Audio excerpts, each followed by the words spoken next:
Good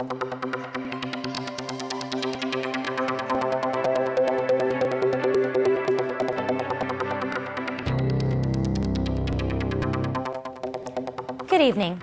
A survey shows that people are less happy compared to 2009. The project director says that's because the public prefer Edmund Ho's government over Choi Sae-on's after retrieving the well-being index of 1,000 locals over the phone.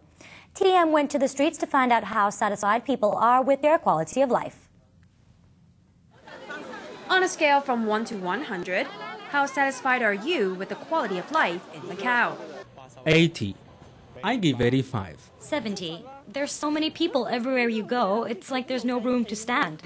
When asked the same question anonymously over the phone, around 1,000 locals' responses average out to 59.1%. In a quality of life survey University of St. Joseph's did during the fourth quarter this year. How about the quality of your personal life? 70. 70. 85. Why? Because I'm easily satisfied. I give 80. Overall is pretty good, at least I have a job.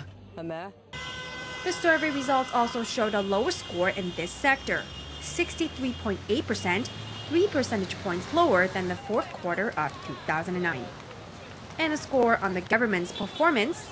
Government performance, 80. 70.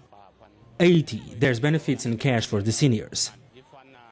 50 in terms of the law and security for the people. The government, half-half.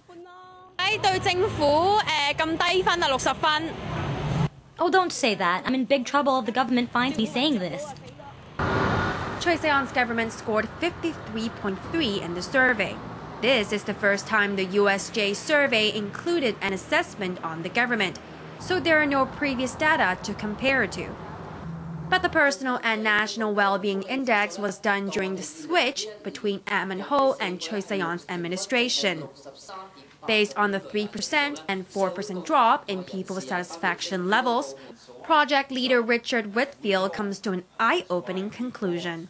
I think, in my view, yes, the results do show that the people in Macau are less satisfied with the current government than with the previous one. And with Choi Sae-on's policy address just around the corner, what can he say to make people happier? From this survey, people are expecting him to say something about housing, to take some measures about housing. They're expecting him to say something about inflation. They're expecting him to say something about and have initiatives concerning transport and so on. But Whitfield stresses it's not the government's fault entirely. Because the richer you are, the more critical you get, hence lower satisfaction levels. As time goes on, people's life improves, and initially this is an improvement. But then people get used to it, and so it becomes the norm, becomes the standard, and they're looking for the next improvement. So you have this progression of rising expectations. Another survey will be carried out during the first quarter of 2012.